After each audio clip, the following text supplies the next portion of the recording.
Hey, this is the original player from the Himalaya, Sonjay Dutt, and you're listening to the Interactive Interview. I hear it all the time, baby. Interactive Wrestling Radio.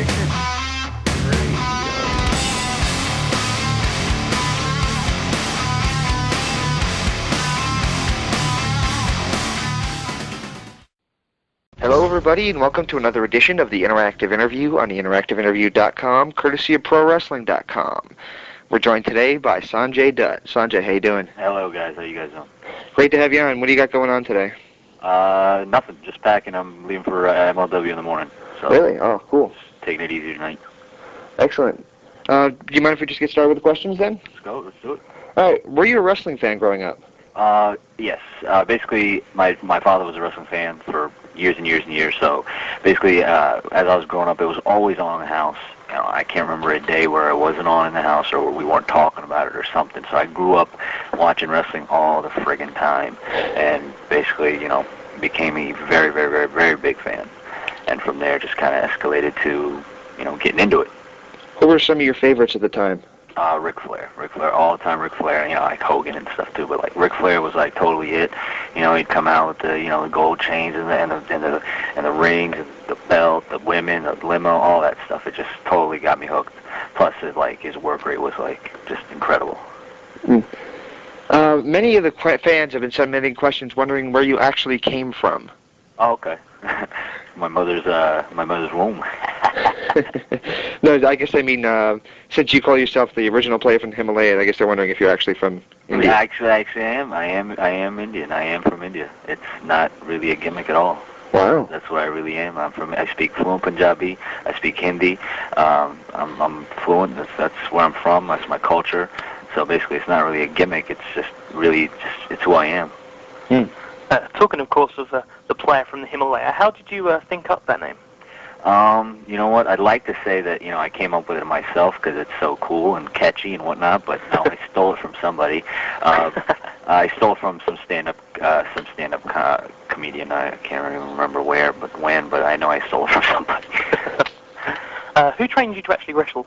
Larry Sharp. When I first started, I live in Virginia. So I'm from Virginia, and 30 minutes outside of D.C. Larry Sharp had just opened up a new monster factory in D.C.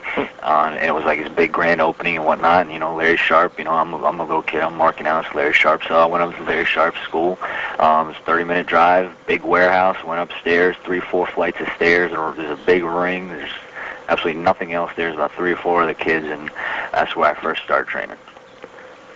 Obviously, Larry taught me everything I needed really to know, and then from there I kind of went over. I continued my training in Virginia with another group, but you know, Larry was really, you know, he taught me everything. A question submitted from Dysfunction. He'd like to know how you... Dysfunction from IWA? No. Dysfunction just somebody from our forums. Say, man. He sent a question. He wants to know, where did you come up with all your aerial tactics? How do you practice for things like that? Is it jumping into a pool or crash pads or what? You know what, like, all right, when I was in high school, you know, gym class, everybody would go out and play basketball or, you know, whatever.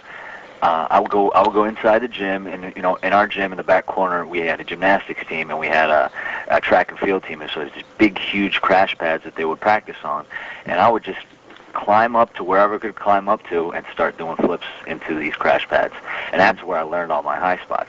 Before I ever did them in the ring, I was doing them like, you know, in gym class during high school, in backyard, you know, messing around. That's where I really learned how to do all the high spots. And when I got in the ring, you know, I just kind of threw it in there and it came real easy to me. Of course, I'm going to speak a little bit more on the specific high spots a little later in the interview. But talking, I mean, after your training, you went straight into CZW. So, what was your thoughts on wrestling for them? Basically, before I got into CZW, I was just doing small-time indies in Virginia and North Carolina, just, you know, just whatever came about. But once I got to CZW, it was a whole new world. It was something I had never experienced before. And just, I mean, at that time, CZW, just, you know, drawing like 1,100 people every month at the arena and stuff, and it's totally different from what I was used to. It was, and I felt at home because the style of wrestling that they were doing and what was going on in the ring. This was what I wanted to do, and I wanted to have the opportunity to showcase myself and say, you know what, I can do this. Because what was going on there was totally different than what I was used to here in Virginia and North Carolina and stuff. But I wasn't totally unfamiliar with it. I would watch it on tapes, and this, I knew I could do it, but I just hadn't have anybody to do it with or showcase my ability. So when I got to CZW, I was more than thrilled and more than delighted. And as the months progressed, I got more shots to show myself off. So it really helped me out. Normally we run word associations at the end of the interview, but a few of the listeners and the readers that have emailed in questions for the interview said, can you get his thoughts on the word association of Cage of Death 5? Oh, okay, that... I don't know, have you guys seen it at all? Have you guys seen the tape yet? I've read about it, but I haven't seen it. Because I've seen it. UK, obviously, so I'm kind of... Apart from the wrestling channel starting up now, which I'll probably get to see. Yeah, how is that? How's that going? It's running all right. They're launching it properly at the end of March, but they're running it on something called Friendly TV at the moment. So what kind of promotions are they airing? I heard they're like... They got CZW, they've got NWA TNA, obviously. They've got a bit of IWA Puerto Rico. They've got UK promotions like FWA and such. Is it all like up to date or just old tapes? Well, they're kind of running it through because obviously the shows don't run every show don't run every day or whatnot. Right. So they're running it through from the archives they've got, and they'll probably catch up and slow down or whatnot. But at the moment, it's just literally highlight tapes thrown together, sort of half-an-hour highlights rather than the whole thing. The whole thing. Man, I wish I had that. We had that down here in the States. Oh, some of the fans have been going absolutely mental because, of course, it was fully probably announced about a year ago. Right. Yeah, I remember reading about it and stuff. And I mean, it's taken so long to get going off the ground that fans thought it had gone, and then fans thought it hadn't. And I spoke to the cable operator NTL the other day, and they said that they've had so many people phoning in and emailing in the past couple of weeks that they were pretty much setting up not a division, but like a person just to answer the questions. Because that's tremendous. They're inundated, but yeah. So. And for Christmas, I got Daniel a 20-pack of blank tape so he can tape all that stuff on. So there you go, man. Yeah. Imagine if we had that in the States. Yeah, I know. It's the sort of thing that someone should definitely look into because maybe one of the guys who say Rob Feinstein or something could probably look into doing something like that quite easily. But yeah, even McMahon with all this stuff. Yeah, definitely. Yeah. So what was the question? Yeah. Cage of Death 5. The whole match itself, I thought was just tremendous. I thought everything that they did was perfect. It really was what a match should be in that type of capacity, where it was built up for the whole year, and it told the story. It had good psychology. It really told the story that we had been seeing evolve for the past year with Messiah and Zandig and High Five and whatnot. I think the whole, and plus I gotta give credit to the guys that put that thing together, because I haven't seen anything like that in independent wrestling in a long, long time. That structure was just incredible. To see it live, you watch it on tape and you can appreciate it, but once you see that thing live, it's really, really nutty. I think it was one of the best shows we had of the year. Although there was some problems. I don't think overall it was like the greatest show ever, because if you watch some of the undercard and stuff, there's still stuff that just was not all that. Wasn't all there, but definitely was one of the better shows of the year. Talking of word associations, I'm also going to throw in one quickly. It's from Matt from New Jersey. He wants to know your thoughts on John Zandig. I respect the hell out of John Zandig. I think he's a great guy. I think he's a great man. I think the stuff that he's done that people should if you like him or if you don't like him, you're gonna respect him for the stuff that he's done and what he's put his body through to get CZW to where it is. I've had nothing but got nothing but respect for John. And in my dealings with John for the past almost 2 years now, everything's been smooth. Everything's been fine. Just the stuff that he's done for the company is tremendous. And plus, it's like he really gave me a shot when nobody else was. So I got nothing as bad to say about John. Thank God he did. Yeah. Another question in from Matt from New Jersey. He also said, what are some of your favourite matches in CZW so far? In CZW, let's see. I really liked the match that I did with Trent Acid, and I think it was the December. It was the last show we had at the arena before XW came in and stuff. I don't think, not many people really even talk about it or whatnot, but I really liked that match. I thought it was, what it should have been. Of course, I really liked the ladder match that we had a Night of Infamy. Me and B-Boy was really cool. I think me and J.C. Bailey from past summer, the little feud that we had going and the matches we had back and forth at the arena were real cool, and especially because I don't think a lot of people had seen J.C. Bailey in that capacity. Actually, work in a regular match instead of doing the death match and stuff. And I think it really showed that everybody that JC really can work. Also talking about CZW, quite a few fans have submitted a question, and they want to know your reaction basically on some of the internet's smart marks have said that the hardcore style of CZW could be considered as garbage wrestling, and they just want to know your opinion on such the term really for CZW. I mean, I don't think you can call CZW that. I think the some of the stuff that goes on in that. I mean, I didn't come up with the word garbage wrestling. I mean, whatever. If that's what people want to call that type of style of wrestling, that's okay. That's what they call it, But the stuff that does happen, some of the stuff that CZW does do, you can classify it as garbage wrestling per se. But I mean, you cannot just as a whole say that CZW is that, because the hardcore aspect of CZW is just a very teeny bit of the whole big picture. And that's what people fail to recognize sometimes. Is they're going to see the hardcore, and they're going to see the blood and the violence and stuff, and they're going to just right there categorize the whole promotion as such, and it's not. There's a big difference there.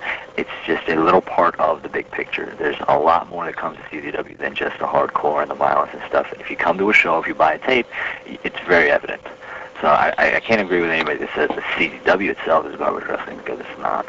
There may be some elements in it that can be classified as such, but not as a whole. That's probably the best answer I've heard to that question, actually. So, yeah, that's good. It was after a Ring of Honor event when your name seemed to really pop up on the internet by the fans putting you over big time. First of all, what is your impressions of Ring of Honor?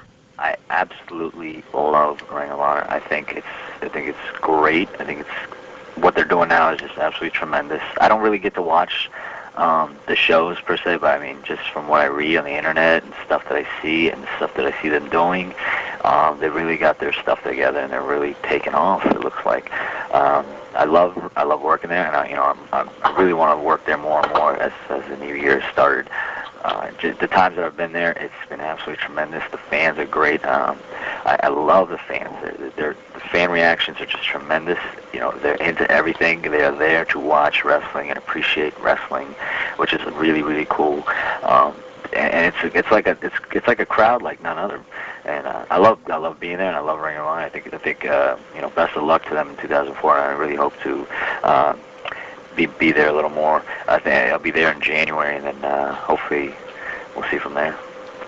Of course, another company that really helped throw your name into the major spotlight was MLW with their press releases and whatnot about you. Definitely. Do you have any thoughts on that you're working for their promotion? You know what? I've always said it, and I'll continue to say, even though Court Bauer had his and MLW had they had a few months off and whatnot, I really believe in the whole product in itself, and I think that with time and with a little help here and there, that it can really take off to be something. The talent is there, the ideas is there. It's a great blueprint for something that can take off. I love working there. It could be just the amount of talent that comes in there, and you're sitting back there, and the amount of talent and the veterans and the knowledge that's back there is just absolutely great, and you can do nothing but learn from being in that locker room. Plus, you get to go to Florida. One of the people working for MLW at the next show that you just mentioned you're going to go check out in a couple days to work at is Teddy Hart, and one of the incidents at Ring of Honor would involve Teddy Hart, and basically that's become one of our hot topics for people that have worked in the indie scene in that realm. Do you have any opinions or thoughts on the situation? I think he's a very, very smart man. I think that what he's done and what he's doing, I really don't know the details, but just from what I've heard here and there, I think he's a smart guy, and I think he knows what he's doing, and I think he's doing it well, because everybody and their mother are sitting here talking. Look at you guys here sitting talking about Teddy Hart. Everybody's talking about Teddy Hart. Everybody wants Teddy Hart. Everybody wants him on the show. People want to shoot fight Teddy Hart. Teddy Hart wants to shoot fight people. I think, I really don't know the details of what's going on in his head, but from the outside, from just me sitting on the outside looking inside on the whole situation. I think he's a very smart man. I think he knows what he's doing, and I think it's working. And it's very evident that it's working because everywhere you go, people are talking about Teddy Hart. Whether it be good, whether it be bad, they are talking about Teddy Hart. And he said it many times that his goal is to get to the WWF and whatnot. And when people talk and talk and talk and talk and talk and talk and talk and talk, then eventually, somebody from up there is going to hear it, and they're going to recognize it, and they're going to look into things. So I think he knows what he's doing. That's just my opinion. And not to say that I agree with anything that he's done in the past with, what he did at Ring of Honor and, all that other stuff. That doesn't say I agree with it at all, but I think that, he's a very smart guy, and whatever he's doing and whatever he's trying to accomplish, it's working. And, I think as the months progress and the year progresses, we'll see ultimately what he's got in store. Of course, Teddy probably came to the mainstream scene for the first time when he appeared in NWA TNA, and that could probably be said that also for yourself, as a few people have probably saw you for the first time if they don't trade tapes and whatnot, etc. Of course, and you and yourself and other people like Jarrell Clark, but we spoke to Jarrell, and he said that he, of course, worked the match with you. Yes. Was you offered a contract by TNA upon working with them originally? I mean, not right off the bat. No, not right off the bat. I've been there for over 2 months now. And I wasn't offered anything right off the bat. I was just on a weekly basis, being there every week. But I think hopefully that can be ironed out at this point in time. But I was off this week, so I'm not really sure when I'm going back. But should be hopefully back before the end of the month, and then we can see from there. How do you feel about the X division? Does it fit your style? Oh, definitely. It definitely does. I think the X division is a lot different than what it was, back when TNA first started. Right. I think any fan can watch and see that.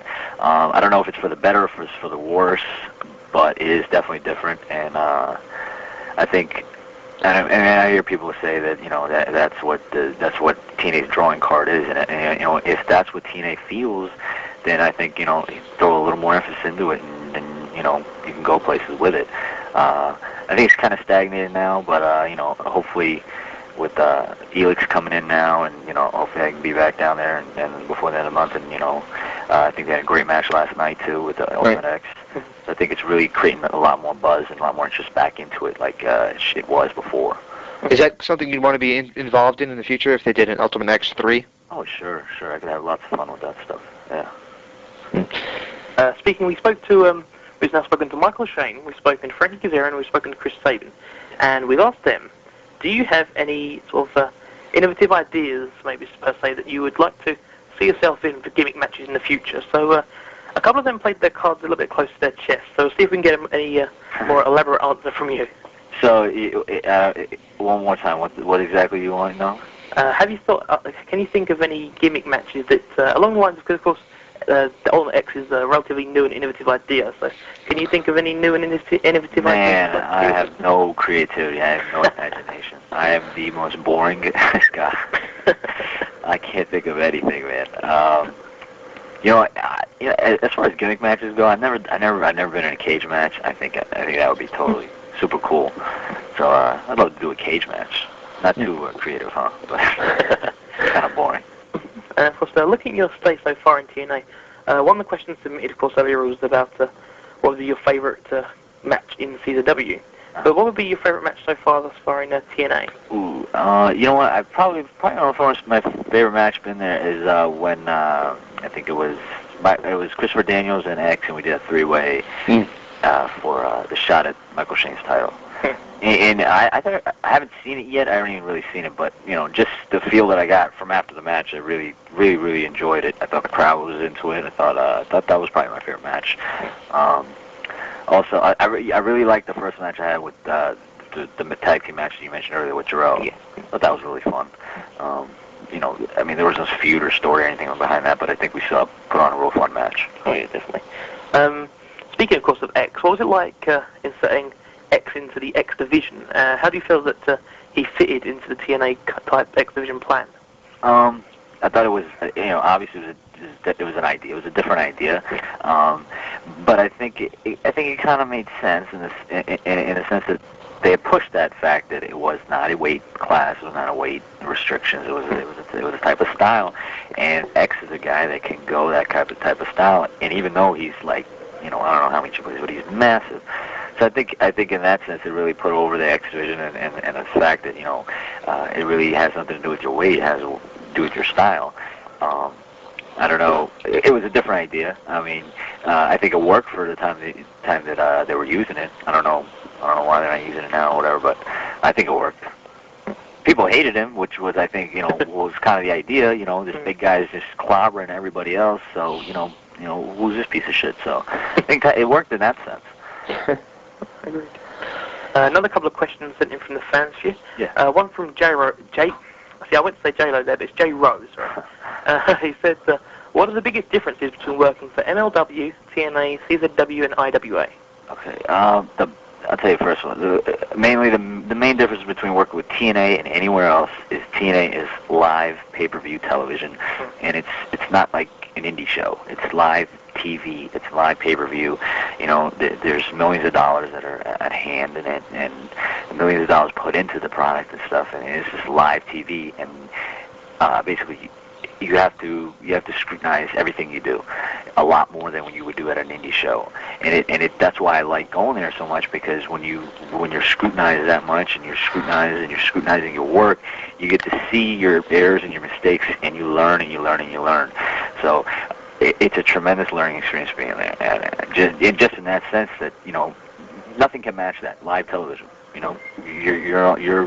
gotta be on the top of your game right there. So.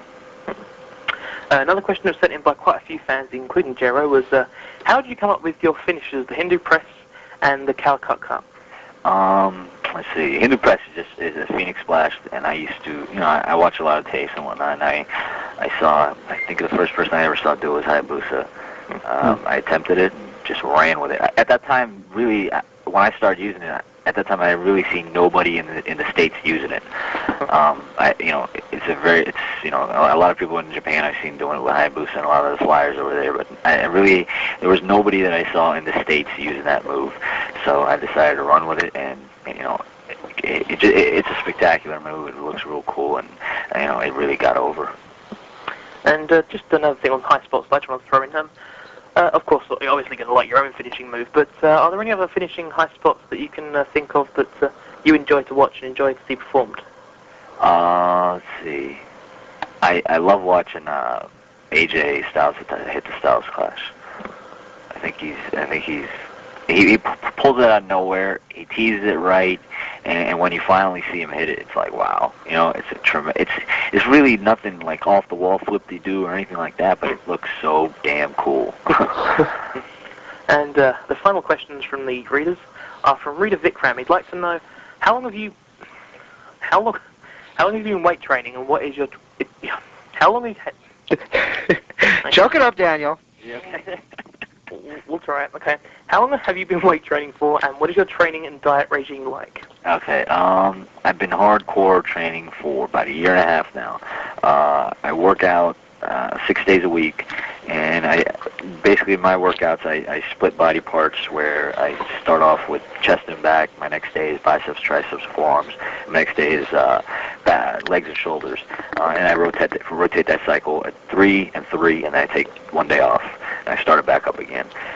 My diet is basically it's a very strict diet. I keep my fat intake from 25 to 35 grams a day, which is well below what normal people intake. So keep my fat down and my protein high in the sense that I'm taking in about 225 grams of protein a day. I eat every 3 hours. I eat pretty much the same exact thing every day. I don't snack. I don't eat fast food. I don't go out. I barely ever go out to eat unless it's with my girlfriend, and she forces me to take something else. But other than that, I eat the same thing every day. Every 3 hours, I eat meals to keep my metabolism high, so I can keep that definition and muscle separation and stuff like that. But I think when people always ask me, how did you get your abs and all this stuff, and what exercise to do, it's like, in my opinion, it's like 80-90% diet. You got to eat right first. A lot of people can work out every day, but then they eating a double hamburger with French fries and shit. So you're just totally negating anything that you've just done. So I think it really has to do with diet. And the second question coming from Vikram is, how is it like being the most popular East Indian in the business? I don't think there was any others. Well, I guess Tiger Ali Singh, and his name has been around and too often. Well, yeah. Yeah, so I think it's cool. I think that's really another thing that really helps me in my character, my persona, is that you don't see an Indian in professional wrestling, too often. And when you do, it's something different. And I think basically when I started, my goal was to get over, using the fact that I'm Indian, but not as a heel and not as a stereotypical stupid foreigner, and the regular stuff that you got. When Tiger Ali Singh was on WWE TV, yeah. That kind of stuff with the 7-Eleven jokes and this and that, and I accomplished that in a sense that I got over, and to the point where that's not even an issue ever. I don't think really rarely do I ever hear any of those things, because I program myself to get away from that, but still use the Indian stuff as a positive and not as a stereotypical foreigner heel. And that's the thing I really like about it. And talking of gimmicks and such like that, have you? I don't suppose. Did you get a chance to see WWE Raw this week? Yeah, bits and pieces. Yeah. What did you think about the general appeal and the overall undertone of the show? I just saw bits and pieces, so I really can't comment on that. But I did watch the previous week with Shawn Michaels and Triple H. That was an awesome match, tremendous. Yeah. And of course, we'll be seeing that at the Royal Rumble, and we'll be speaking about that in the recap after this interview. Now I'd like to roll into some word associations, if that's okay with you. Yeah. Excellent. Okay. If you can either give a story if you've got a story about the guy that we're mentioning, or you can just say one word answer. Sure. Excellent. Okay. First name on the list is Chris Sabin. I think he's got a lot of talent. He's a hell of a talent. He's young. I think he's been in business under 2 years or something like that. I think he's got a world ahead of him in this business. He's got a ton of potential. He's a hell of a talent. He's got a great look. He's got a great future ahead of him, definitely. Juventud Guerrero. Juvi's a man. Juvi is the man. Just watching him is just tremendous. And I miss that stuff he used to do with the WCW with the juices back. That was nice. Kid Cash. Kid Cash is probably one of the nicest guys I've met down there at TNA. One of the nicer guys. Just a hell of a guy. Down to earth. Nice, polite, really nice guy. His work is awesome. I had a lot of fun working him. Worked him down at TNA once, so I had a lot of fun working. He's a really all-around, real cool guy. Abyss. I think if I guess they're starting it now at TNA, but push him the right way, he can be the next big thing, the big thing in wrestling. And I don't even mean size-wise, just he'd be the next big thing. He's got the size, he's got the work in the ring, and if you tweak around his look here and there a little, I think he can make a lot of money. AJ Styles. AJ's probably, in my opinion, he's probably one of the top guys in the country, and not even the country, in the world right now. His work, nobody can match his work rate sometimes. It's just, guy's amazing. And no matter who he's working, where he's working, he will pull out a great match. And it's always fun to watch AJ work. Just quick question I'm going to throw in here, just because I've been recently looking at the Sun website in the UK, and they're running a poll for the best independent wrestler of the year. And of course, taking yourself out, who would you say is probably the best independent of the year 2003? You know what? AJ Styles, Christopher Daniels. They both had great years. You can say Low Key, Samoa Joe. They've all had great years. I always love to watch AJ and Christopher Daniels especially work. I think Christopher Daniels is probably the hardest working guy in the Indies. Not even in the Indies, in wrestling. Period. He's one of the hardest working guys out there right now, and his work really reflects that. Next on my list is Rey Mysterio Jr. Wow. You know what?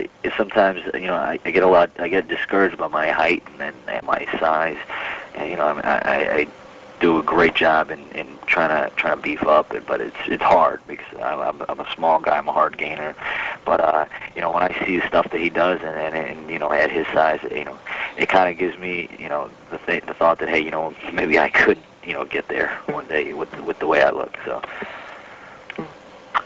next is Ric Flair.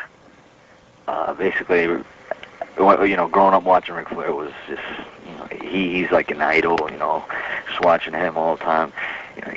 What he did, what he used to do and stuff, and he still does, that really what defines me, like, trying to be a wrestler and stuff. So, just the stuff that he's done and his work, and he is the greatest wrestler of all time, no doubt about it. The man that some other people call their favorite wrestler of all time, Hulk Hogan. I loved watching Hulk when I was a kid. When I grew up, it was a different story, but but no, you can't deny what he's done for the business, and you can't deny what he's done for himself and who he is. And if it wasn't for him, wrestling wouldn't even be the way it is now. So I think people need to stop and give him a little thanks too that are in the business. Ricky Steamboat. Ricky Steamboat. I vividly remember watching the Steamboat and Flair matches all the time, and I used to get a lot of the old territory TVs when I was younger, so I would watch him in a lot of the Georgia and Mid-Atlantic and stuff. But up until that time, I was a fan and stuff. But when him and Flair did their stuff, and especially with him and Savage, really made me a Steamboat fan. Savage, Randy Savage. Have you guys heard of CD? No. Yes, I have. Hey, that thing is awesome. You reckon? That's all I gotta say. That CD is awesome. That is the greatest CD of all time. I hope you're kidding. No, it's so great. Come on now, that thing is awesome. You mean it's good for comic relief, or? It's great, period, for anything. Comic relief, to jam to play really, really loud and roll your windows down and drive through the mall trying to kick chicks. That thing is awesome, man. Pick up chicks to the Macho Man CD. That's interesting. Yeah. Oh, yeah, brother. Be a man, yeah. Sorry. I even got my girlfriend. She basically, like, I play it all the time, and she memorized the words to the Hogan disc. So I got my girl walking around singing the song too. Well, I like a couple of the songs, and we've had Randy on the show before. We've had him several times, actually. He's a great guy. You got to listen to the lyrics, man. He's a lyrical genius. I remember one lyric, he called himself the wrestling OG. I mean, that's just great. He's the wrestling OG. Okay? And you know what he said in the Hogan disc? He said, "I'll wash your mouth out with soap." That's all. The way he said it was awesome. Okay. Speaking of music, what type of music, apart from, of course, Randy Savage, what type of music are you into? I mainly listen to like hip hop and R&B. I love the old Motown and the old soul, jazz, stuff like that. But mainly like hip hop, R&B, rap. Back to the word session. We've got next one's Vince Russo. You know what? I had just like. I met him like a couple times at TNA, and I really didn't have much interaction with him. So, I mean, I really can't say anything personally about him, but like, from the stuff that he did with WWF during the 98-99 period, I think was phenomenal. That TV was just amazing to watch. The stuff that he put together was just phenomenal. So, I mean, that proves, the guy is a genius. If you watch some of that old stuff. And people make the argument that Vince helped and stuff like that. But even if he did, a lot of the stuff did come from Russo's mind. So stuff was great, I thought. And the final one that I've got for you is Vince McMahon. You want me to give the answer that everybody else gives in every other interview and every other word association? Genius. Actually, we've gotten that twice today, so yeah. Yeah, there you go, genius. All right, I have three more for you. Go ahead. Jerry Lynn. I think Jerry is just amazing. Even I didn't even know that he was 40. Did you guys know he's 4 years old? I did, yeah. yeah. I had no clue he was 40. I found out, what was it, last November when we did the Ted Petty. He's 40 years old and he's working like he's 23, 22. You know, his work is just phenomenal, even at this day. You know, and I think that just it was Ring of Honor's using him again now, right, in January. Yeah. So I think that's super cool, man. I'm fairly sure he's going to be in MLW as well. Yeah, he's gonna be. Yeah, he is in MLW. But that's super cool, man. His work is awesome, and he's just such a nice guy. Oh, definitely, yeah. How about Jerry Jarrett? You know what? Jerry is a very, very, very smart man. He's a very smart man. He's quiet. He's quiet when he's back there, but you know, I'm sure you guys know too that you know he does a lot with TNA, basically everything. Right. I could say everything, but he's a real smart guy. You know, I kind of even marked out when you know I started working at TNA. That's Jerry and stuff, because I used to get USWA TV and stuff like that back in the day when I was a kid. So that was super cool. And final one I have is Jeff Jarrett. Jeff Jarrett. I got nothing bad to say about Jeff. You know, Jeff is such a busy man, and he's doing so much. You know, but every week, you know, I'll stop and I'll say hi, and he'll actually stop, and you know, he'll sit there and he'll talk to you and have a conversation, whether it be about wrestling or whatever. So, you know, and just that was just stuff like that. It's just little things like that. It means a lot because it's like, you know, I know he's like, you know, running a company here and he's busy running back here and there, but he can take the time out and you can sit and talk and stuff like that. And I think you know, just what we've done with TNA is just amazing. Nobody thought that it was going to last this long. I didn't think it was going to last this long. But when they first started, I was like, I'll give them 2 months and then be gone without a TV deal. How are they going to do this pay-per-view every week? But you know, they've lasted and they're going strong. So you know, more power to them. A question that everybody's decided to submit is, of course, you've touched on WWE during the interview, but say WWE did come along, what would be your response to them? You know what? I'd probably say yes. Not even probably. Yeah, I would say yes. You know what? But actually, I'd have to see my situation with TNA too, because I'm interested in TNA right now, and you know, been there for more than 2 months now. So when I want to maybe put all my eggs there, rather than you know if something did come up. But I would love to fucking work at WWE. Have you made any have you had any dark matches, or have you had any contact with them? No, you know what? It's like I really haven't even. No, I haven't. I haven't even attempted because in my head I'm kind of like I shouldn't at this point because of the size. I'm like I should get a little more size and then approach them. I did approach them like a year ago. I got a call back and just it didn't lead to anything or anything. I just got a call back. This is when Kevin Kelly was there and stuff. But and nothing recently. I just want to improve on my size and my look and just get a little bigger, and then hopefully contact them and see what they come around town all the time, so hopefully something can happen from there. We got a question submitted very often. Wasn't submitted for this interview, but I think I'm going to make it a regular on all our interviews. Is you talked a lot earlier about your videotapes and such. If you were to put together the best of Sonjay Dutt and you could put 5 matches on there, what would they be? You know what? Go to Sonjay.com and you can buy Volume 1 and 2. Wow, cool. I didn't even realize that. Okay. I got it on the site. It's basically the Volume 1 is a lot of old stuff like that I don't think anybody's seen. Like back 2000, like camcorder handheld footage of me, in bumfuck Virginia in front of 30 people working. But then like Volume 2 is a little more recent stuff, like late 2002, early 2003, and then I'm working on Volume 3 right now, which is a lot of the newer stuff, some of the stuff that I did in California that nobody's seen, I haven't even seen yet, and just some of the stuff I did out in Florida for IPW, stuff like that. So excellent. So Sonjay.com is your official site, yep? Sonjay.com is my official site. And how can I assume that people who obviously want you on your show, because I imagine your schedule's extremely busy at the moment, so if promoters want you on a show and obviously you can fit them in, Sonjay.com to book you? Yes, Sonjay.com, and my email is on there, it's linked on there. It's sonjaydutt@aol.com. Very easy to remember. The website is sonjay.com. My webmaster is a lazy bum, so he never updates. It's never been updated since like November, so I fired him, and I'm getting a new webmaster, and give it about a month, and the whole site is going to be revamped. It's going to have a whole new look. it's going to have some PayPal on there, so you can, order merchandise and all that good stuff, and hopefully it'll be updated regularly on a daily basis, because my pet peeve is going to websites and they haven't been updated since 2000.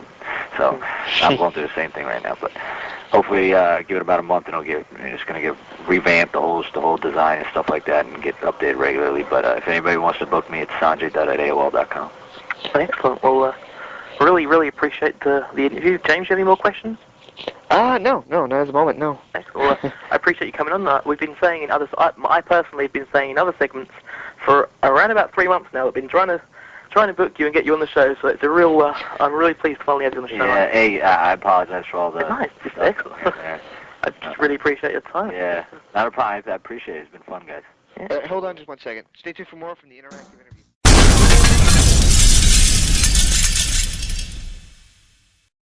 Hey, this is the King of the Mountain, Jeff Jarrett, and founder of Global Force Wrestling. And you're listening to Interactive Wrestling Radio.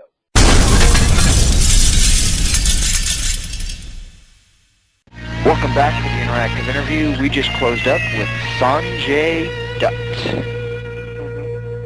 Sonjay Dutt. I didn't say anything. You'd have to repeat his name. Ah.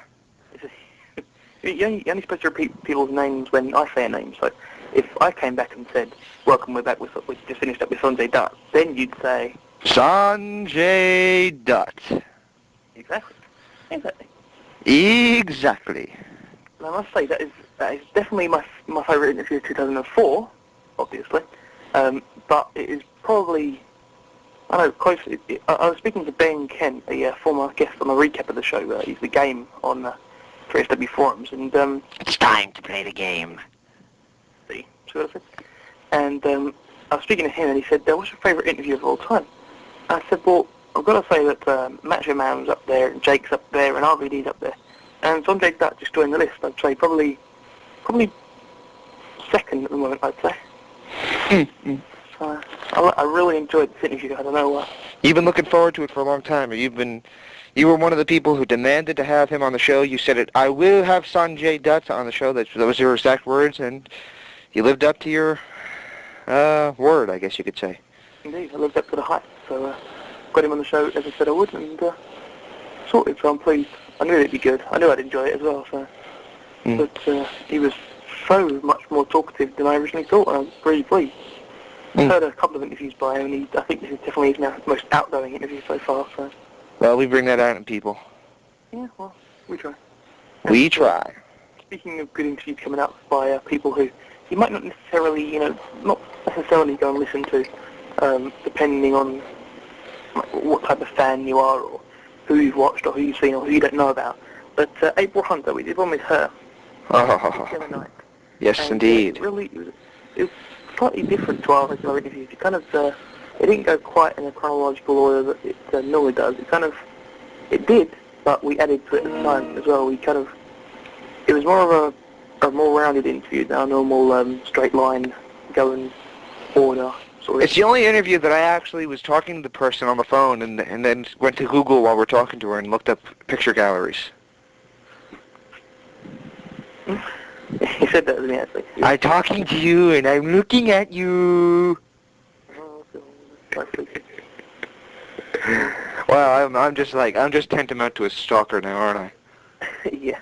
No, but it's also the first time that during an interview I've hyped the recap. Right, this is Sonjay Dutt? Exactly. Yeah, you hyped the recap. Pardon me? You hyped the recap on Sonjay. Yeah, that's what I mean, yeah. Yeah. It's the first time that I've hyped the recap during the interview. By saying, because of course when I was bringing up the fact of the whole race issues that WWE played up on Raw, not this week, last week, or this week, or sometime, I can't remember. Whenever. They played it all up on Raw. And I was just trying to see if Sonjay kind of noted this or not, and he didn't, obviously. And so... And he goes, and he said, "Oh, I saw it last week, though. Shawn Michaels and Triple H was pretty good." And you're like, "Well, that's not what I was wondering, but yeah." Yeah. Now that you mentioned that, we'll talk about the Royal Rumble. Exactly, so, yeah, so that's what we're going to do, talk about the Royal Rumble. Royal Rumble. I remember the Royal Rumbles of old. They were fun. Yeah.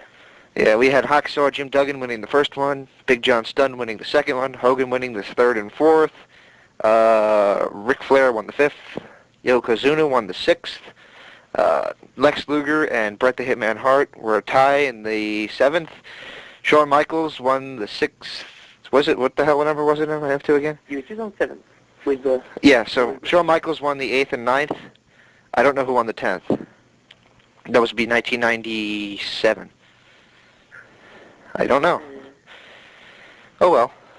I'm no good with recalling specific dates and whatnot. Okay. Not sure. What year was it the Vince one? That might have been 2000. No, maybe 99. Yeah. I'm thinking 99 as well. I'm thinking 99 because he knocked Austin out of it. Yeah. Yeah, so I'm thinking 99. But people have been saying recently that in past years that Royal Rumbles have been too predictable. Well, last year's definitely was. There was not a person out there who did not know Brock Lesnar was going to win. Exactly. And people that didn't know it, I mean, they knew it as far back as Survivor Series. It was just obvious. But this time around, it's slightly different because out of the 15 Raw and 15 SmackDown superstars that confirmed thus far, here is the list. Kurt Angle, John Cena, Chris Benoit, Kane, Booker T, the returning Billy Gunn, Goldberg, Scott Steiner, Christian, Chris Jericho, Mark Henry, Rikishi, who won a match against Scotty 2 Hotty, so Rikishi and Scotty 2 Hotty isn't, Shelton Benjamin and Charlie Haas, who beat the Bashams, so Doug Basham and Danny Basham won't be in the Royal Rumble, Nunzio, and The Big Show. And also coming this current Sunday, another competitor is added, and I'm sure none of you will mind too much, but I don't spoil it and tell you it's Rico. So he's also in the Royal Rumble. Speaking of which, he's the person that I really hate eliminating from Royal Rumbles on SmackDown, the new SmackDown game, but yeah, let's just decide that. But from that list, I'd say that probably half the people in there would be credible Royal Rumble winners. Don't you agree? I think it would be between Benoit, Cena, or who was the other ones? Goldberg, Angle, Billy Gunn, Steiner. You said 30 names? No, I didn't say 30. I said 15. 1, 2, 3, 4, 5, 6, 7, 8, 9, 10, 11, 12, 13, 14, 15, 16 names. 16 names. Why is didn't Rico used to be on Raw? And Rico as well, so yeah, 17. He's been on, he's on Raw, but he's been on Heat quite a lot recently. Oh, okay. Alright. Maybe they just need to find people that can fly over the top rope. Yeah. Because, what's his name? Bill DeMott got pretty injured last year. Who? Bill DeMott, Hugh Morris. Did he? He got injured. He got nerve damage from taking the bump over the top.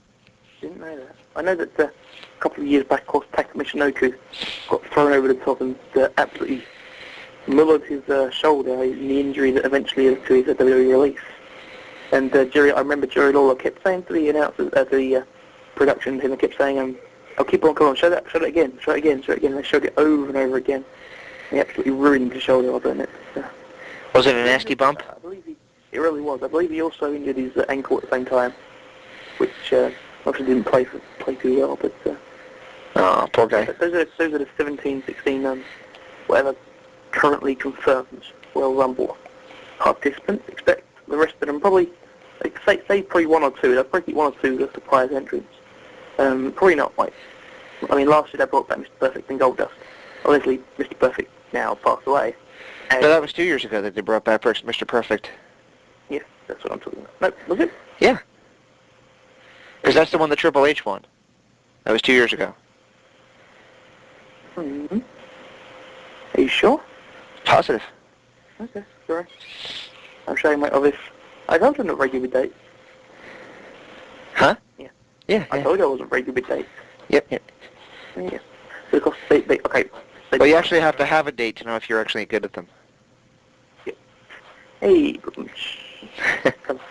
And so yeah, they brought back Perfect and Goldust, and they were both back on one-shot deals. Right. Of course, they both got extended.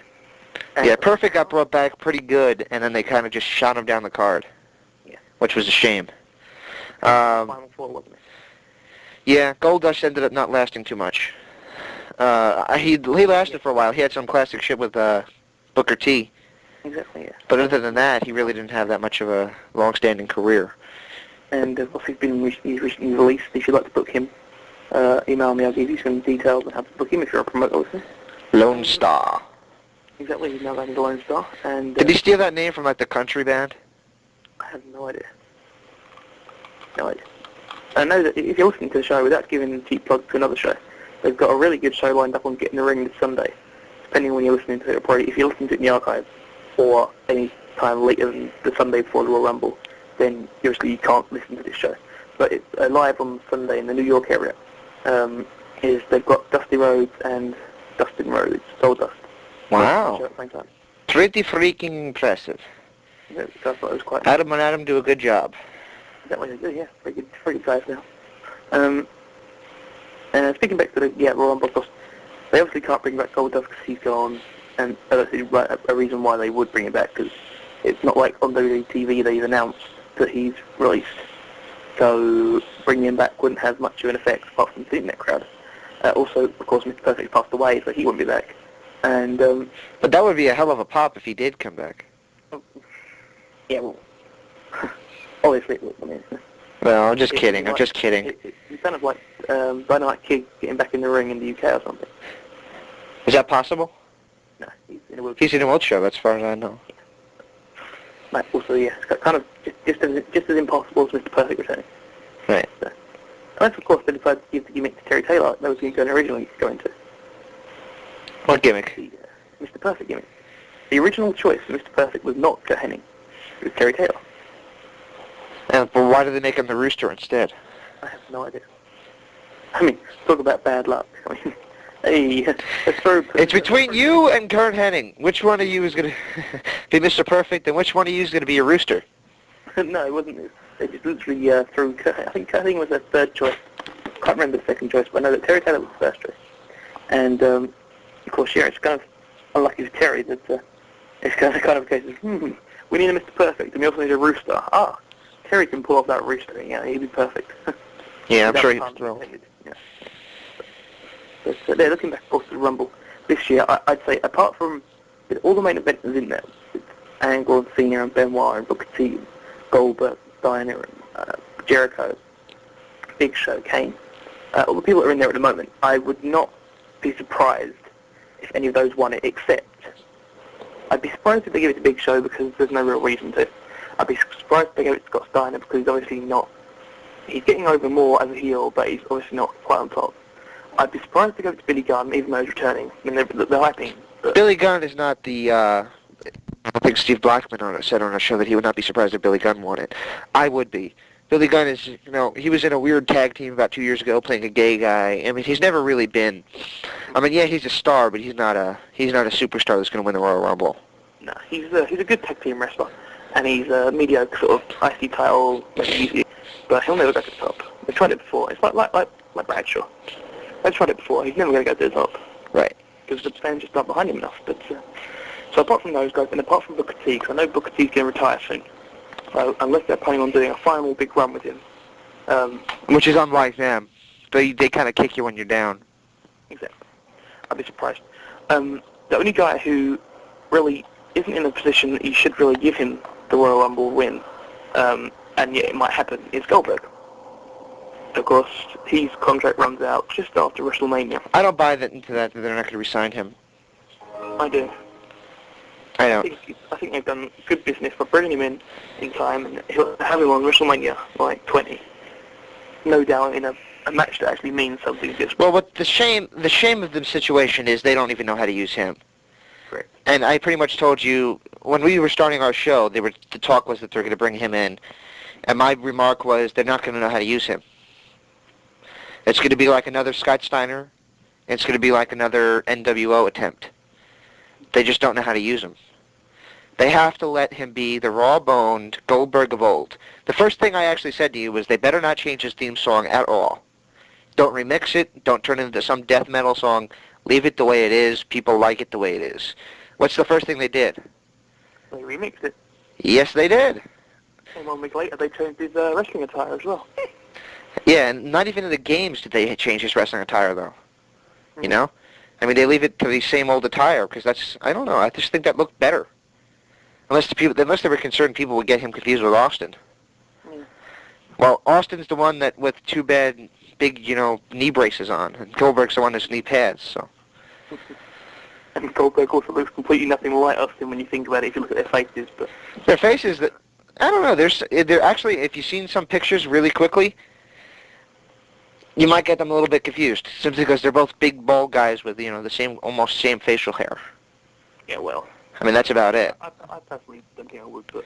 I don't think I would, but if you look closely, glance at them quickly. So also, Goldberg's probably a big favourite for it. Obviously, the reason I think that Kane won't win it is because I've got the sneaking suspicion that he'll either get eliminated and just be eliminated, like, it won't be a big thing, or Undertaker will come back and eliminate him, or something along those lines. That would be good. See, I think that will happen because... That'd be a good idea, because then they could start building towards the dead man. Exactly. But he has to come back as the dead man. Yeah, or he could come back as a man, just in a bodysuit, and nobody really knows who he is in inverted commas. Of course, people will know that he's the Undertaker, but no one will be able to say for sure he is, and then he can make his big return, whatever. But they're obviously setting up Kane Taker, so okay, that's that. Which leaves at the moment, I'd say the three main people I put it between. If you exclude Goldberg, and obviously exclude Chris Jericho because they're never planning on doing anything with him ever again, obviously. But exclude Goldberg and Jericho, we're left with John Cena, Kurt Angle, and Chris Benoit.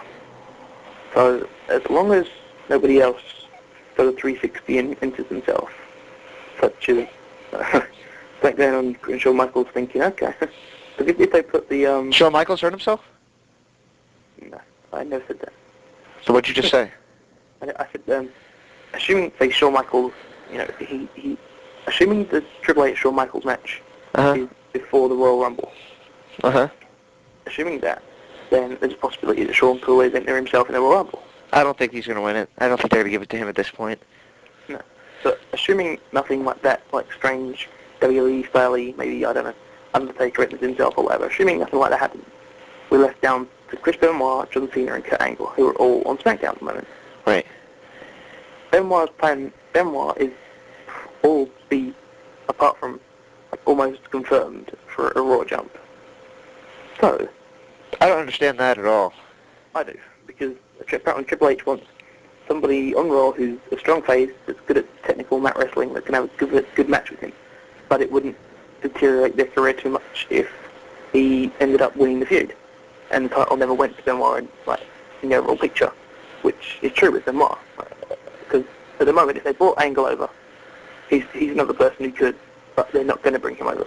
Angle cannot take certain bumps. I mean, let's face it.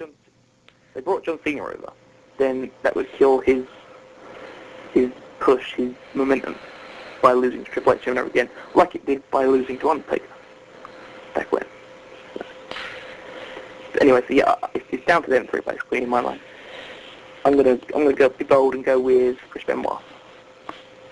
I don't think they're gonna give Benoit the win on the Royal Rumble. Why is that?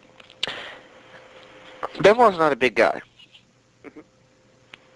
I would honestly be surprised if they gave it to him. I'm not saying he doesn't deserve it. I'm just saying I'd be surprised if they gave it to him. I reckon it'll come down to John Cena, Kurt Angle, Chris Benoit, and Goldberg. Or I'd like Kurt Angle just to come in, get thrown out, and that'd be the end of it. And I like Kurt Angle as a guy, but he's injury prone. I don't think giving him the win would do much for his career right now. I don't think he'll win it. I think it's down to John Cena and Chris Benoit, but Kurt Angle's always a wild card. I think it's down to Chris Benoit, John Cena, and Goldberg. Those are the three that I think it's down to. And I think that what they'll probably do is to eliminate Kane. I reckon it'll have something to do with Undertaker. The Druids, maybe. That'd be a good idea. Yeah, something like that. That would be a good idea. Have the Druids come out and have him run away from the Druids and step over the top rope. Yeah, I don't think they should do the whole run away from the Druids thing because Kane's supposed to be a monster. So I don't think doing the whole running away thing would be an idea. You could freak him out. You could freak out a monster. Yeah. If you have, let's say the lights go out and you hear the bell. Mm-hmm. And then you see just the purple light facing towards the ring entrance, and you see the Druids coming out. He can have a shocked look on his face. I mean, whenever this feud starts, the Undertaker is going to be the aggressor, And Kane was going to end up being the chicken shit heel running away. That's just the way it's going to end up happening. And I know Kane's a monster, and he can even eventually throw around the Druids, but at the first sight of them, he has to be afraid. That's what makes it work. You're really getting into this one, I like it.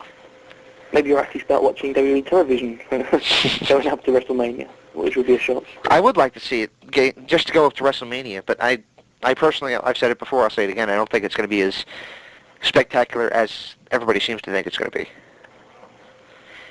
Well, assuming that actually does happen, it's something to The Undertaker that he doesn't win the Rumble. I also think they'll probably do something along the lines of Brock Lesnar coming in, maybe trying to eliminate Kurt Angle, or maybe trying to eliminate, someone, and knocking Goldberg out. This would obviously, because then Goldberg doesn't have to win the Rumble, so WWE don't ever have to say, okay, this guy who's come in for 1 year has won the title and won the Rumble. They don't have to say that. I think it'd be a mistake to let him go. At the same time, they set up for a feud with Brock and Goldberg, which they obviously want to do. I don't think bringing Goldberg in for 1 year is a good idea, but I don't think giving Triple H back the belt was a good idea either. No. I think the belt needed to go on Kane, personally, but... I think I would have kept the belt on Goldberg till WrestleMania. Why not? The guy was over. Not as over as he was in WCW, but that's because they're not using him right. They weren't letting him be the killer. They weren't letting him be the spear, jackhammer, nobody can take it. They just didn't understand what to do with him. And that's the problem that they've had since the start with WCW guys. And they still seem to have that problem. The truth is, Vince McMahon never knew that Raven was with WCW. That's the truth. Vince McMahon never knew, and that's from Raven's mouth himself. Vince McMahon never knew that Raven was with WCW. He thought Raven was with ECW for 7 years. That tells you how much McMahon was paying attention to the competition. So they don't know what the competition was doing. They don't know what got Goldberg over. And it shows based on what they're doing. Obviously they probably looked back and saw some of it, but they don't get the gist of why it got over. It was just so raw-boned. It was just straightforward, machine-like cyborg wrestling. He was just the one. He was the next big thing. He was the man. And that just doesn't work now. I definitely think they're going to go with Brock versus Goldberg WrestleMania. I definitely think they're going to go with Kane versus Taker. Didn't I say that at Survivor Series? When they had that little confrontation, Brock and Goldberg? Yeah. I said, yep, they're going for that at WrestleMania. It's true. It's true. And so they're going to go with that. And apart from that, I think that obviously that narrows it down to them to win the Rumble. And then therefore they're probably going to go with Benoit, Triple H, with Triple H going over at WrestleMania, I'd say, probably. And then I want to see The Rock and Mick Foley against Orton and somebody, either Flair or Batista. One of the two. But that would, of course, mean that Flair and Batista have to lose the titles, which leads me on to our next point, that another match on the Royal Rumble card is, of course, the World Tag Team Championship match, the Dudleys against Ric Flair. And a good wrestler. I'm hard on him, though, because I don't think he's the greatest wrestler of all time. At the point, though, that he's in now, it doesn't do him much good to have a belt. The fans know he's a legend, but he shouldn't be getting belts anymore. I think the belts are on him and Batista simply to give Batista credibility. Right. But Batista, to me, is not going to make it to a big level, in my opinion. He's not flexible enough. He's just a lamppost wrestling. He doesn't bend, he doesn't do anything. He's just there. He'll make it simply because WWE wants him to, but apart from that... I don't know. I don't think he's got it. He's far too green for me. Over time, I think he'll improve and whatnot. He's stiff. He's a stiff style of wrestling. What you see is what you get. Hardcore, not hardcore, going to be the way they're going to push him, whereas they're going to push Orton as the ladies' man, the blue chipper, the third-generation wrestler. But I think in that match, I don't care for the Dudley Boys anymore. They've bored me as a heel, they've bored me as faces. It's a case of whatever. I think the best thing... I don't think New Jack's a fan of him either. No, apparently not. But I think, seriously, the best thing to do with them would be to take them off television after WrestleMania for a period of, say, 3 months.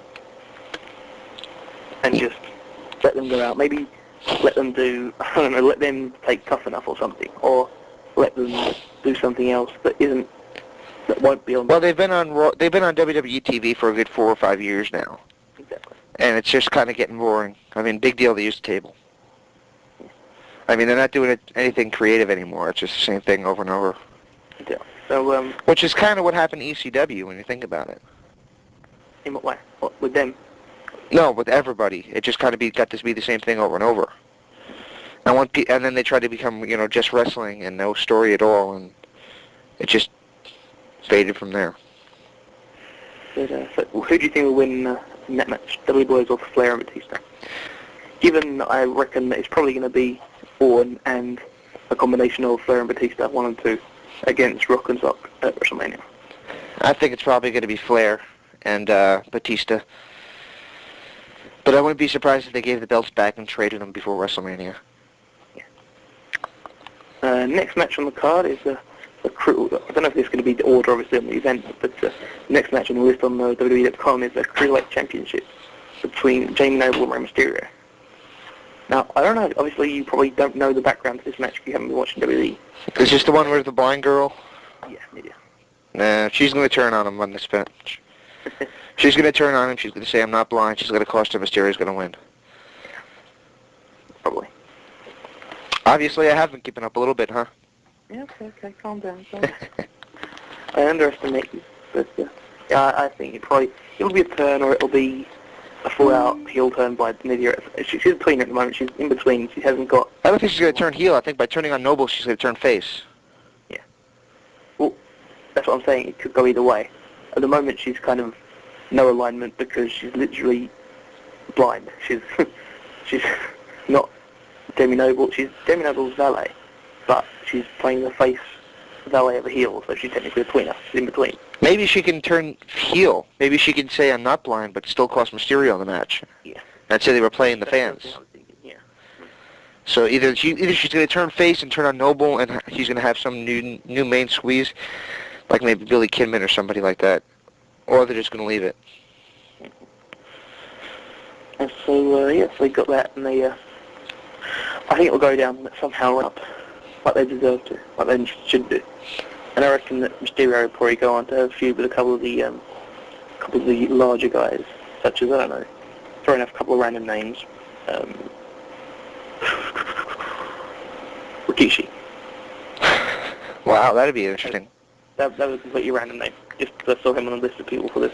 For the Royal Rumble, that was completely random. I don't know. That's where I'm against, I don't know, maybe Matt Morgan. I don't know. Okay. Someone who he can help elevate and have a couple of interesting matches with. They've already done big shows, so they won't be as good idea to do that again. And I reckon they'll pray for a big show and John Cena's get it so he can win the title. So, I don't know. So, maybe even Chavo Guerrero. Yeah, that'd be a good one. Chavo's a good guy. He deserves a push. Yeah. And speaking of which, of course, Chavo and Eddie go 1-on-1 at the Royal Rumble for the first time. I reckon it'd probably be... Not the first time in history. They did some matches in WCW that were pretty good matches.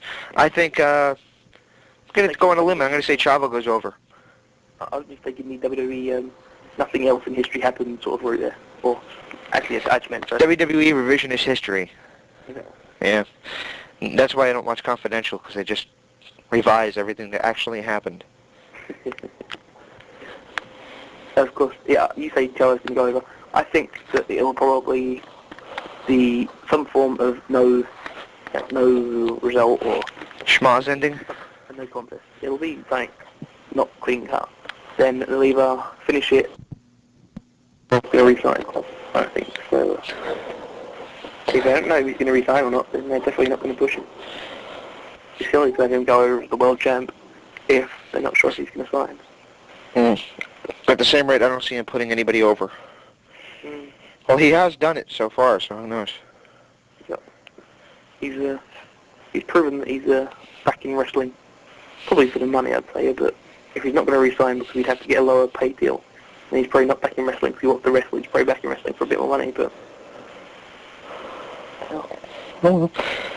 And before we sign off, who the hell cares that TNA signed Johnny Fairplay? I have no idea. I have no idea who the hell the guy is. I don't either. They seem to make a big deal about it. I said, who the hell is that?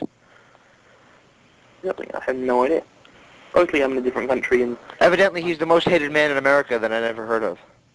I mean, I'm in a different country, so I'm not the target market because I'm not the people that are going to be buying the pay-per-views and such. So fair enough, they're going to target it to people who are, which is Americans. But if you've never heard of him and I've never heard of him, there's been... And half the people that I've talked to have never heard of him. Yeah, there's been absolutely no storm kicked up about it at all week. Because normally, if it was something big, like when Sting signed or like when Luger signed, there's been news items about it and, history about when they last were, so-and-so has been brought up and posts on forums and what's not, and yet for this Johnny Fairplay there's been none of it. Unless maybe people need to see him and like on television and stuff to get a reminder of who he is. Apart from the TNA press release which they made themselves and had sent out, there's been no news about it, so no journalist has individually come up with any news items about this Johnny Fairplay themselves, which is obviously not a good sign if they want coverage and people to know about it. So. It's a bad idea. Save your money and hire somebody like Macho Man. Which, by the way, they kind of gave something away on TNA this week. Macho Man did a rap song at the beginning called Are You Ready? And it's completely about TNA. 19 out of 10, ooh yeah, rapping along. Or did it mention TNA? It was about TNA. Did it mention TNA though? Yes, he said TNA. He said the letters TNA. Huh. And Macho Man sang the intro. That was the opening video. That was the opening background video song.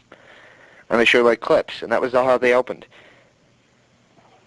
Maybe they're going to go with Macho Man since Hogan seems to blow him off. I think they have a guy in a mask right now with big muscles, pretty short though.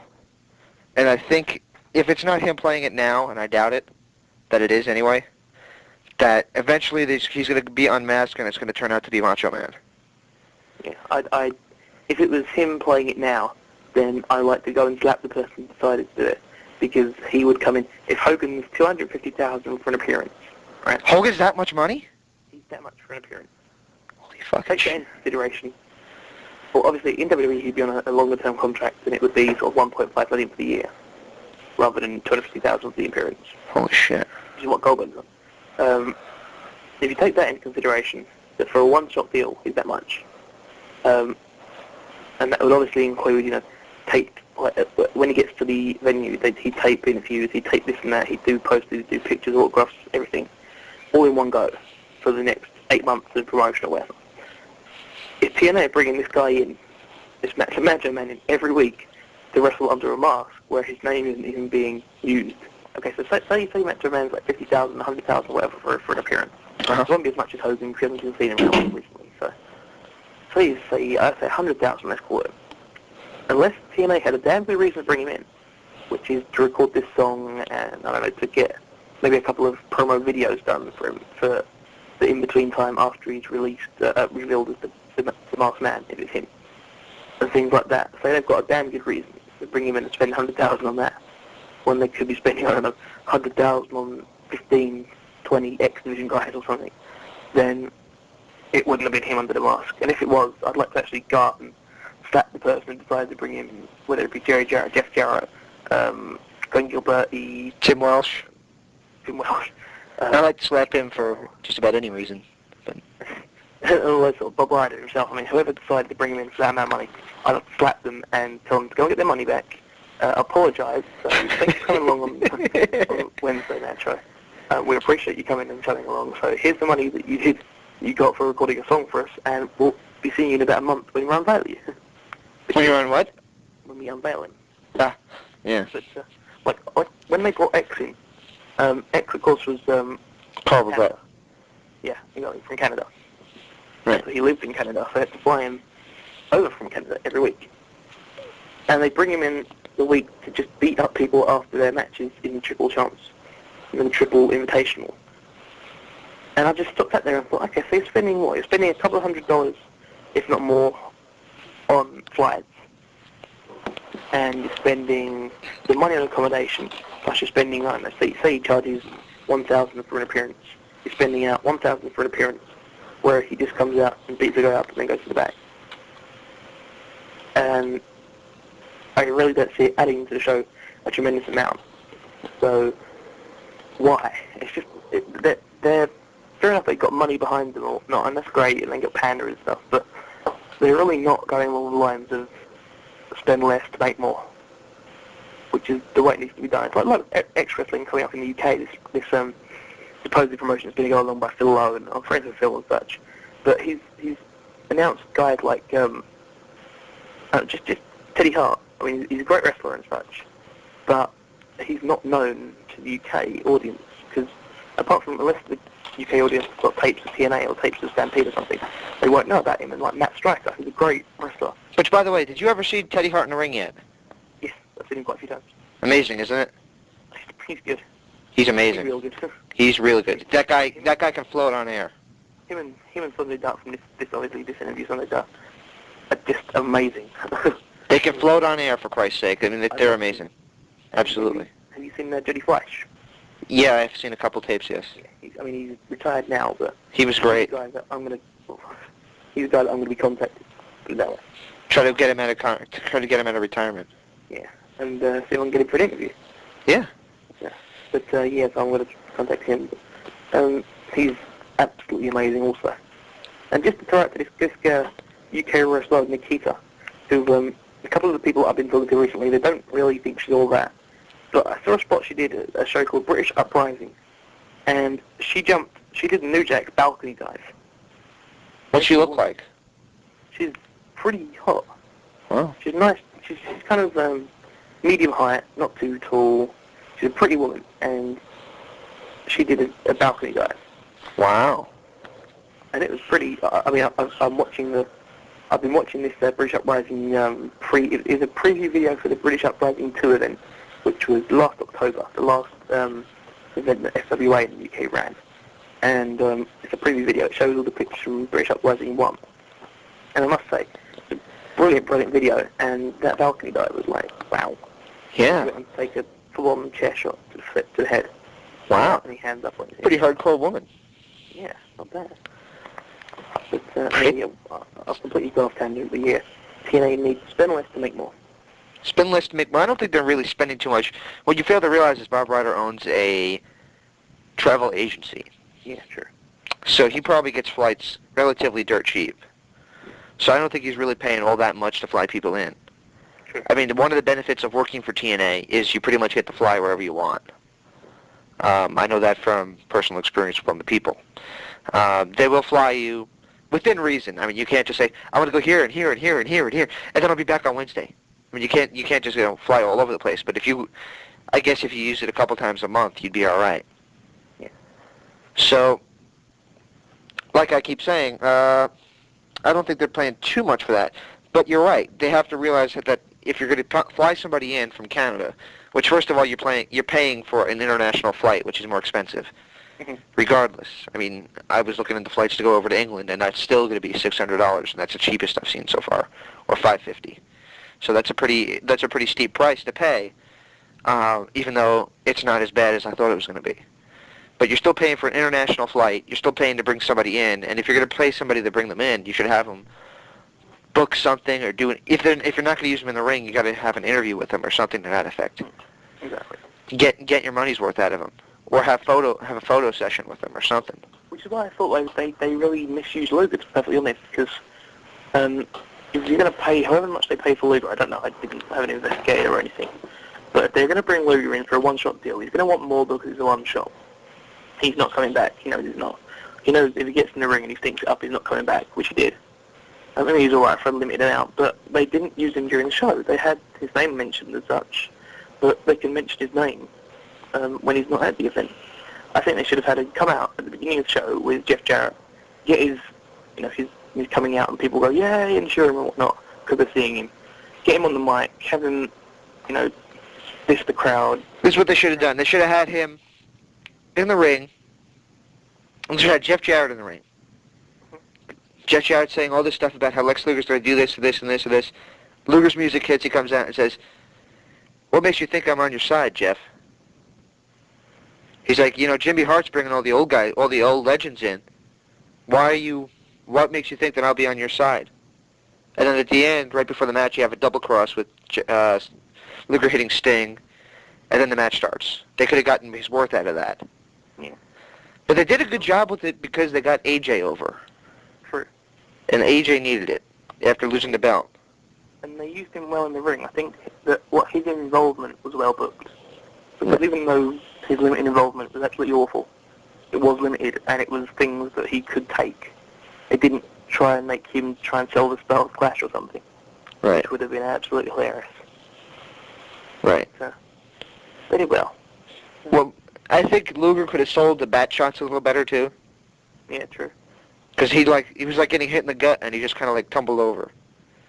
I mean, if I get hit in the gut with a baseball bat, I think I'm keeling over. Yeah. You know? I don't think I'm going to stand there and go, oop, oop, oop, and then roll over into a backslide. I don't think that's going to happen. Exactly. I think I'm going to Big musty guys, so you never know. And once again, the line from the Ultimate Warrior. I wonder if Lex Luger's house has a blinking pharmacy light on the side. Sorry, that's just the best line that Warrior ever came up with. I love that line. You do.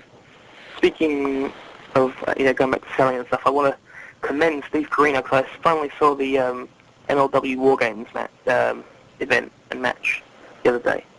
Because of course we were supposed to have Steve on the show the other day, and it's been scheduled. And so I was doing research and thought I'd go and watch that. And his selling job for the Terry Funk, the finish basically, the Terry Funk fire shot. Terry blew a Mr. Fire into his face, and the way he sold it was believable. It was, even if you knew, like if you was backstage and you knew that's what's going to happen, and that he's going to get the fire shot and he's going to sell it really well. Even if you knew that, you'd still think, oh, hang on, was that a bit too close? Did it catch him? Right. Sort of thing. Well, that's the kind of thing you got to do, and that's one of the things I love Chris Benoit for. You can watch a Chris Benoit match, and I guarantee you every night that you leave that show, there's at least 10 people, even if it's 20,000 people, there's at least 10 people there that are leaving that show saying, yeah, this match and that match, that was bullshit. But that Chris Benoit match, that was real. I mean, you got to make people suspend believability, even if it is just for a few minutes. I mean, realistically these days, that's all you're going to get is a few minutes, but still. If you make them suspend reality, make them wonder, is this really real? I mean, are these guys really trying to win?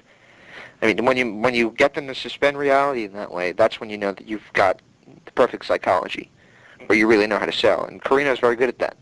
There was a discussion thread on this other forum, and it went along the lines of like, what injuries, in-ring injuries can you remember?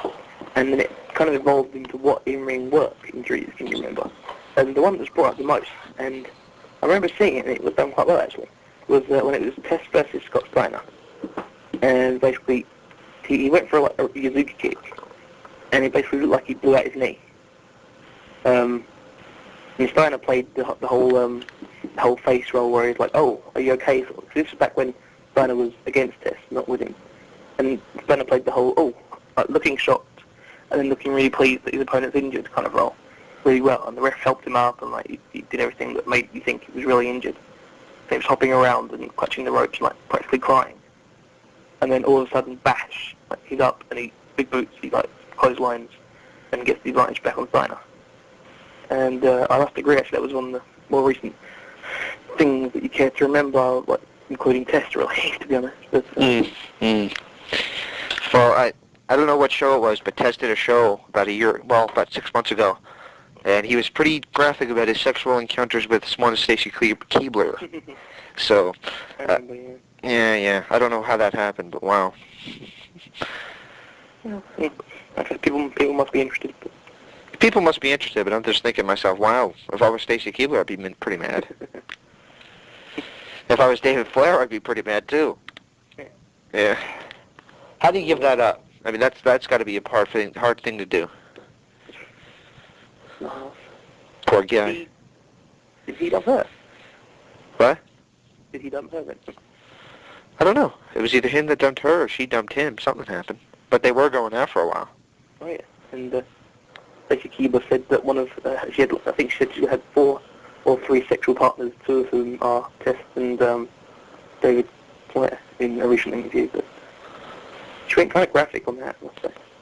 So she can't be too mad about Test saying that sort of thing if she goes out and does it as well. So Well, she can be checked out on 3strandwrestling.com. But yeah, the reason I kind of brought up the whole Steve Corino thing was obviously to say well done, like good stuff, Steve. And secondly, is obviously he's one of the people that we have coming up on the interactive interview soon. Along with, you can kind of chip in if you want to. I'll speak or oh, I'm sorry. I was thinking that you were going on your little spiel. I'm sorry. I'll go on my little spiel. Go on in. Well, we also have interviews recorded with Steve Blackman. We have an interview recorded with April Hunter that we spoke of recently, which, by the way, hot. What else was there? We also have interviews conducted with Sonjay Dutt, which you just heard, so don't ignore that one. We have upcoming interviews possibly with Bill Apter, formerly of Pro Wrestling Illustrated, now currently of Total Wrestling Magazine over in the UK. And who else, Daniel? Mike Shaw, yeah, I was just listening to that right before the show, right before our recap. I was listening to our interview with Mike Shaw, a very good interview. That should be up very soon. He was formerly Bastion Booger in the WWE, for those who don't know, and Norman the Lunatic of the NWA. Okay. Amongst his other gimmicks. Keep going, sorry. I was actually going to say that, but you said it. So it was our last show with, of course, the Show of the Future. Show of the Future? Didn't get as much feedback and downloads as I would have expected, but... yeah, I was disappointed in that very much, so... It was a good show, though, so we urge you to check it out if you're listening now and still haven't listened to the last show. It's slightly longer than most shows, because it's 2 long interviews put together rather than... I don't think it was that much longer, was it? It did come out slightly longer because of the recap as well, but... Okay. Slightly longer than this show would be, per se. Of course, we do like to do long shows, so... Yep. This one will probably end up quite long, but... Yeah, this recap's been pretty long, yeah. Yeah. Oh, well. Especially considering my phone wasn't charged up very well. I mean, it's lasted quite well, so I'm pleased. But, yippee! His phone works! Because coming up soon, we've got scheduled with Steve Corino. I'm also currently in the process of scheduling interviews with Jimmy Valiant, which is going to happen a long time ago and still hasn't, so I'm trying to get that sorted. Doug Williams, the UK's finest. Probably the best wrestler in the UK today. Also, would be, just thinking off the top of my head now, trying to without checking my email account, Tracy Brooks. Really? Yeah, she emailed me back. Really? She is a gorgeous woman. I was just looking at her the other day. The only thing she needs to get contacts because the glasses don't work for her. I think the glasses are part of a gimmick, but... Well, they don't really work for her. Oh, I think I do, but... You do? Back when, I liked when back when Stacey Keebler was wearing glasses in WCW. Yeah, but I don't think they work for her. They make her look too much like Punky Brewster.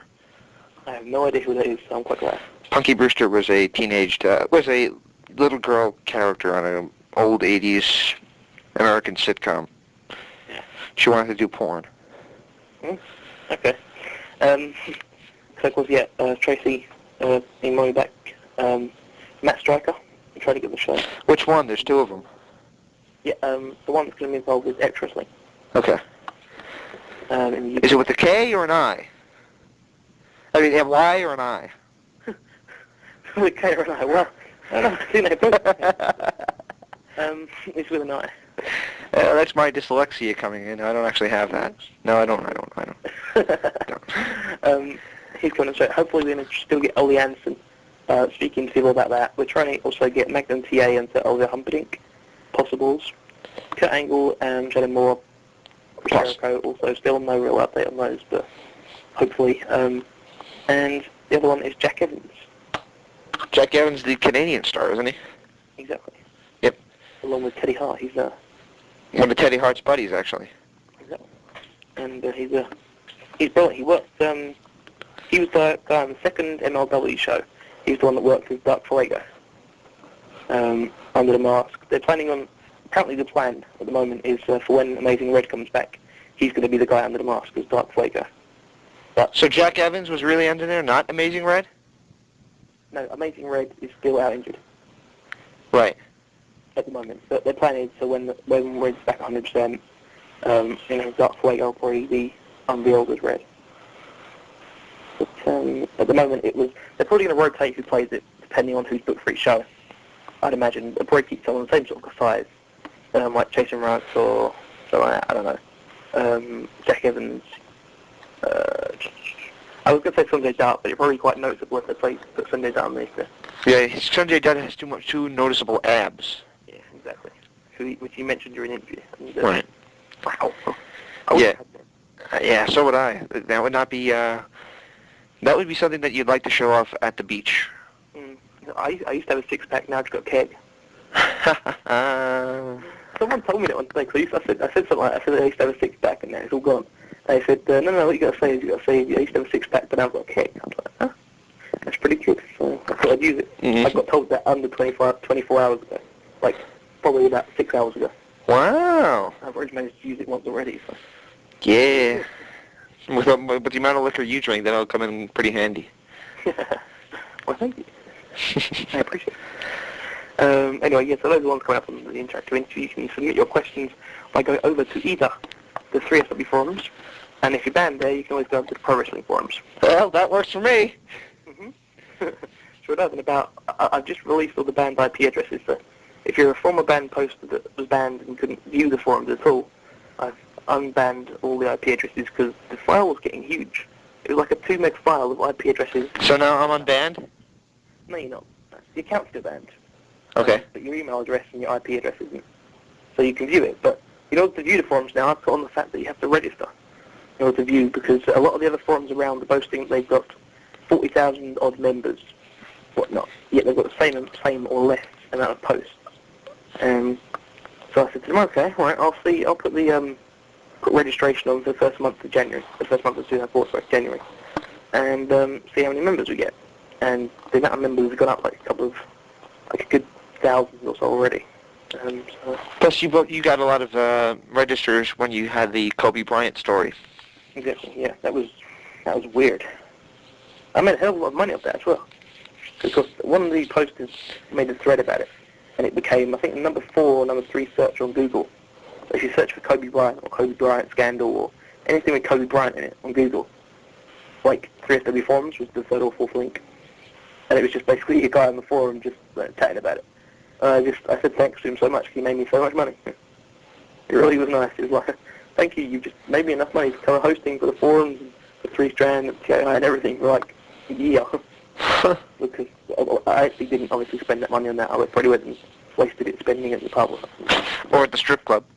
Yeah, honestly. Well, I got a little surprise for you as a wrap up here. Oh, why? You got me a stripper? Oh, I wish I did. Yeah, Dan, I've had a stripper here the entire time, and I've decided that instead of going and enjoying that, I'm going to stay on the phone with you and talk about the Royal Rumble. Oh, man. Doesn't that make sense? You're dedicated. I'm dedicated, yeah. Yeah. I appreciate it. No. Well, actually, the surprise I have is... Is it the Tipsy song? Have you created a whole song? Actually, I found something cool about this one song that I have. It's that the audio is recorded all on one side, like one side of the speaker. And when you play it through the headphone jack, you hear nothing. So I can probably record the Tipsy song with this actual music background. Oh, wicked. Which would be pretty hysterical. We got to do it. We have to try to do that sometime. I probably know some guys that can probably sing it if you don't want to sing it. I could sing it. Okay, you can sing it. Dan's sure not going to be the one that's singing it, not me. Okay. You know, like Free Like Prue release songs. We can release like a Tipsy song. Holy fucking shit. Did you hear that new song? No. They had to come up with that in about 10 seconds. The way you reacted, I'm sure you either really liked it or really hated it. Jesus Christ. It was horrible. I mean, I'll admit, I hate Rat, but the original one wasn't that bad. Oh, what was it then? The original 3 Live Crew song was not that bad. I hate Rat, but it wasn't bad. The new one, it was like a remix version. But it was just them going, it was like a slow version of it, and they were like getting their signs mixed up, and like, instead of, at some points, B.G. James or Conan was supposed to go, Olale, or, oh, you didn't know? But instead they just missed it. And a couple times B.G. James had to cover for Conan. So he goes, Olale, and it just didn't sound right. It was horrible. It was just bad. That was just like, and Don West didn't even make fun of it. And I mean, when Don West doesn't make fun of it, it's either really good or really, really, really bad. So Because he made fun of the last one, but even though that wasn't so bad, that was actually, as much as I hate rap, that was actually not as bad as it could have been. Yeah, I mean, they probably, if it's fine to insult a product if people think it's going to be okay, but if you're going to insult the product when it's absolutely awful, like if you're going to say, insult the Kevin Nash versus Triple H feud, Right. I mean, people might hate it, and like fans probably hated it, so to insult that would be silly, but like insulting like, I don't know, Brock Lesnar, or insulting like a Paul Heyman speech or something. Uh-huh. Yeah, okay, but... okay, well... okay, so... There's an actual surprise for you. Oh, yeah, back to the surprise, yeah. Is at the end of this, I'm going to play an Aerosmith cover. All right. It's one of the bands I promoted before, Dio, doing a cover of Dream On. I think you might like it. Yeah, I do, actually. You might like this version. It's pretty different. It's I can't pronounce the guitarist's name. I might have to give you the spelling of it. Mm-hmm. It's Yingavi or something like that. Yingavi something. Okay, spell it. Just in case people want to download it, they can. I don't know if I know how to spell it. Let me find it. Stall for me while I find it. Okay, I'll stall for you while you find it. Stall for me. I nearly crashed my car yesterday. You did? Yeah, it was raining heavily, and I thought of stalling, when like you stall your car or whatnot. But it was raining really heavily, and I decided to be a little boy race around this little. It's a part of a one-way road down here, and it's kind of like a double S bend. It lasts for about a minute of driving, and I would just hop in from the left lane to the right lane just to get past cars and whatnot, to speed up my time. And it was raining, and I've got new tyres and new brake pads on it, so not as responsive as they used to be. I didn't figure that one when I tried to brake, and I was sitting there. If I hadn't have been clever and kind of done the ABS braking style thing, where you pump the pedal to make the brakes kind of like it jolts and stops quicker. If I hadn't have done that, I would have slid straight into the back of the car in front of me. And I had this one guy who was like walking his dog along the pavement as I kind of slid into the back of his car. He just looked at me. He sort of jumped back and he looked at me and sort of stared at me in the eye. I was like, "What? I meant to do that. It's perfect." I've got the spelling. Shut up. Yeah. I've got the spelling. Oh yeah, what's the spelling? Good. That's all well. Was that good? Yeah. Y-N-G-W-I-E. One word. Yingawi. M-A-L. Yingawi. M-A-L-M-S-T-E-E-N. Malstein. Yingawi Malstein. Just search for Malstein. Huh? People who want to listen to it, probably just search for Malstein. Right. M-A-L-M-A-L-M-S-T-E-E-N. Malmsteen. Okay. Probably Yeah. Swedish. I think he's Japanese, but I could be wrong. I could be wrong. They're all foreigners. It's all the same. He's a pretty world-renowned guitarist. Aerosmith cover with Dio, so I thought you might like it. Oh, anyway, okay. would you like to give it a listen? Yeah, that'd probably be an idea. Okay.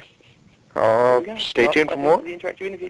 This has been, and we're actually going to do the Tipsy song. I hope you realize this. Yeah, definitely. Okay. See you soon. It's going to be our release. It's going to be our 3 Live Crew song. Okay. Tipsy now. So there we go, Tipsy Rabbit. Oh, one thing, just congratulations to Diane Dickles, former member on the show, who won Newbie of the Year and Post of the Year on 3SW forums. He's a newbie? No, basically. No, he was a newbie in 2003. Oh. And all the Newbie of the Years get like a Newbie of the Month award. And then all the 12 that won it, or 11, how many, depending on if they win it twice or whatever, the 12 that win it go into a draw at the end of the year, people vote, and he won that. And he also won Post of the Year as well. Wow. So he played up against everybody else. So in other words, he's the most popular poster on the forums. So Wow.